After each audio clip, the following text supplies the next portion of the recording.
let me ask you a question. At what point do you have too many plants in one room? Trick question! There's no such thing as too many plants! Currently in our little college dorm, my roommate and I have somewhere between 6 and 9 plants.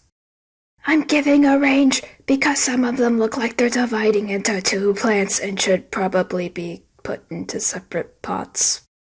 Ha! You have 9 plants? That's nothing. I keep 84 of them and spoon feed them their vitamins. Okay, sure. But remember that I live in a college dorm, where I don't have enough space to keep all my stuff. I'm also kind of a mess and don't put things away. So my roommate and I only started off with 2 plants. Sorta.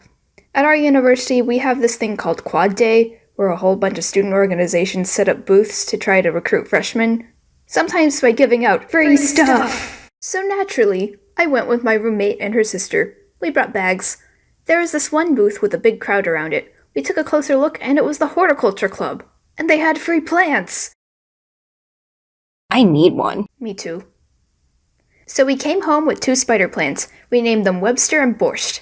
Upon closer inspection, Webster looked like 2 plants really close together, so my roommate named one of them Miriam. She just kept the 2 of them in the same pot. My plant, Borscht, also had a little baby plant growing next to it. I should probably move you. My friends and I were already planning an adventure at Walmart, and I decided to get a new pot for the baby. I found a plastic shot glass. Perfect!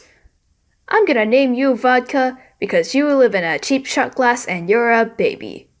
And thus a tradition began, and all my plants were named after alcohol. Borscht was renamed to Tequila to match his little bro, and also because Borscht was a dumb name that I kept forgetting. All was well until winter break. I'd be gone for a month, and I thought to myself, they're spider plants. They can live through anything. So I watered them and left. 1 month later, I come back to school, and what do you know? Spider plants aren't invincible. Tequila had a few brown leaves. He was okay. But Vodka, why? He was just a baby. I was in denial for a few weeks and tried to water him, but he just looked worse and worse until I finally gave up and threw him away. Rest in peace, Vodka. To be fair, I think he actually started dying of transplant shock when I put him in a tiny cup with not enough dirt. Okay, skip ahead to sophomore year. Tequila and Merriam-Webster were still doing well, but I needed to fill the void that Vodka left. Rest in peace. Even though we weren't freshmen, we decided to go to Quad Day again. Besides, one of our friends was going to be representing her club, and we could also try to get some more free stuff. I found the horticulture club again, picked up a plant, named it Scotch, and decided to join their mailing list. Hey, if you're interested, our first event is next Wednesday, and we're having a plant propagation lab. Would you like to come? Heck yeah, I'm going! So 2 weeks later, I'm sitting in this crowded classroom full of other kids who want to know how to clone plants. It turns out for many plants, all you need is a stem and a leaf. We were allowed to take 4 cuttings from mature plants in the club. All of mine died. Except for one! I didn't know what it was called until I googled it during class. A coleus. And oh boy, that coleus grew like a monster. It didn't care that it was too big for its temporary pot.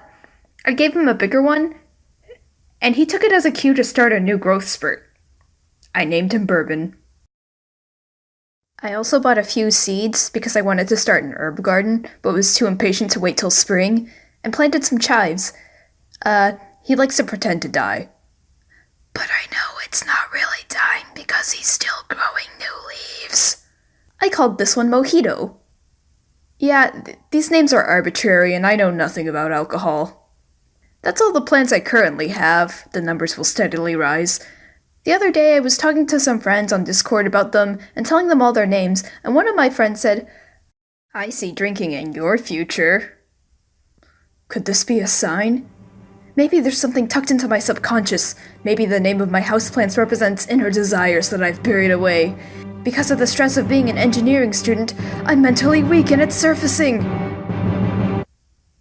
Wait, no it isn't. That's dumb. I'm dumb. These names don't mean anything.